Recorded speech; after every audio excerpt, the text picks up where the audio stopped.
সম্মানিত দর্শক, তাহলে কত ভয়াবহ হবে, কত ভয়াবহ হবে, বৎকারের মৃত্যু যন্ত্রণা কত কঠিন হবে। বিশ্বনবী হাদিসে বলছে,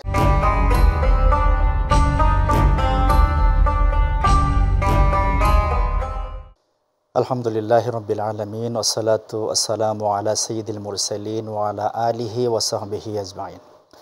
কাছেও দূরে, দেশ ও প্রবাসী সম্মানিত দর্শক, যে যেখানে বসে মাই টিভির অনন্য আয়োজন ইসলামিক গল্প অনুষ্ঠানটি দেখছেন, আপনাদের সবাইকে জানাই আন্তরিক মোবারকবাদ। প্রতিদিন আমরা কোরআন এবং হাদিস থেকে বিস্ময়কর কিছু ঘটনা, গল্প নিয়ে আপনাদের সামনে উপস্থিত হই। আজকেও আমরা, সম্মানিত দর্শক, তাহলে কত ভয়াবহ হবে, কত ভয়াবহ হবে, বৎকারের মৃত্যু যন্ত্রণা কত কঠিন হবে। বিশ্বনবী হাদিসে বলছেন, আবু দাউদ শরীফের বারা ইবনে আজিব রাদিয়াল্লাহু তাআলার হাদিসে, যে বৎকারের মৃত্যু যন্ত্রণাটা কেমন হবে। বিশ্বনবী হাদিসে বলছেন, এটি তোয়ালের মধ্যে, তোয়ালে বীজাণুর পরে তোয়ালের ভিতরে যদি লোহার একটি আংটা দিয়া এভাবে টান দেওয়া হয়, তোয়ালের অবশ্যই তোয়ালের সুতি টুটি সহ ছিঁড়ে মেরে চারকার হয়ে চলে আসবে, এত যন্ত্রণা পাবে।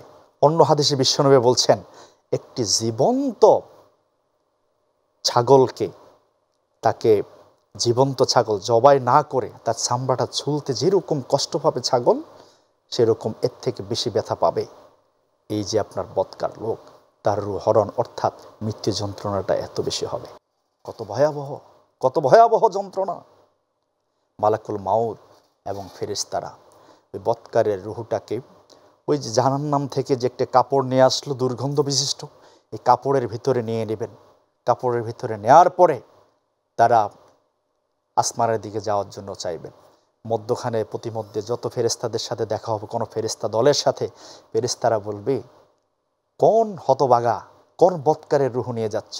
ফেরেশতারা বলবে, ফুলান ইবনে ফুলান, তার রুহুটাকে আমরা নিয়ে যাচ্ছি, যেখান থেকে সুহকান, দূর হও। তারপর তার রুহুটা নিয়ে প্রথম আসমানের দরজা যখন নক করা হবে, কড়া নাড়া হবে, প্রথম আসমানের ফেরেশতারা বলবে, তোমরা কে, কাকে নিয়ে এসেছো?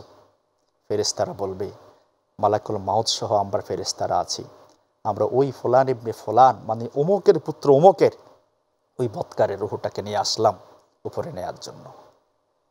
দরজা খুলে দেওয়া হবে না, দরজা খুলে দেওয়া হবে না। আল্লাহ রাব্বুল আলামিনের নবী প্রিয় হাবিব একখানা আয়াত তেলাওয়াত করলেন যে তাদের জন্য রহমতের আসমানের দরজাটা খোলা এতটাই অসম্ভব, একটি সুইয়ের ছিদ্র দিয়ে ওঁট প্রবেশ করা যেমনইভাবে অসম্ভব, তাদের জন্য রহমতের দরজা খোলা হবে না, আসমানের দরজা খোলা হবে না। তাদেরকে, তার জন্য কোনো আসমানের রহমত থাকবেও না, ফাটিয়ে দেওয়া হবে, নিক্ষেপ করা হবে।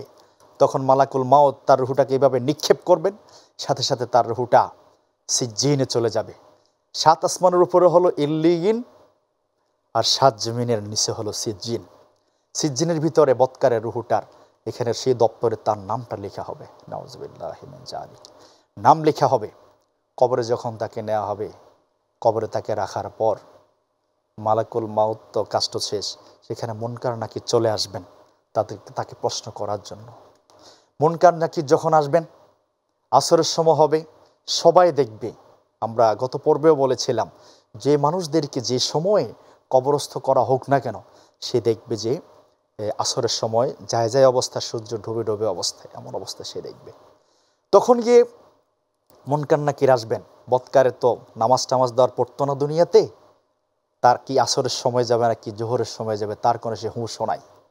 মুনকার নাকির আসার পর তাকে প্রশ্ন করা হবে, 3টি প্রশ্ন করবেন। বৎকারকে কোনো 4টি প্রশ্ন করা হবে না। আমরা গত পর্বে বলেছিলাম, নেককারকে 4টি প্রশ্ন, বৎকারকে 3টি প্রশ্ন। এখানে একটি প্রশ্ন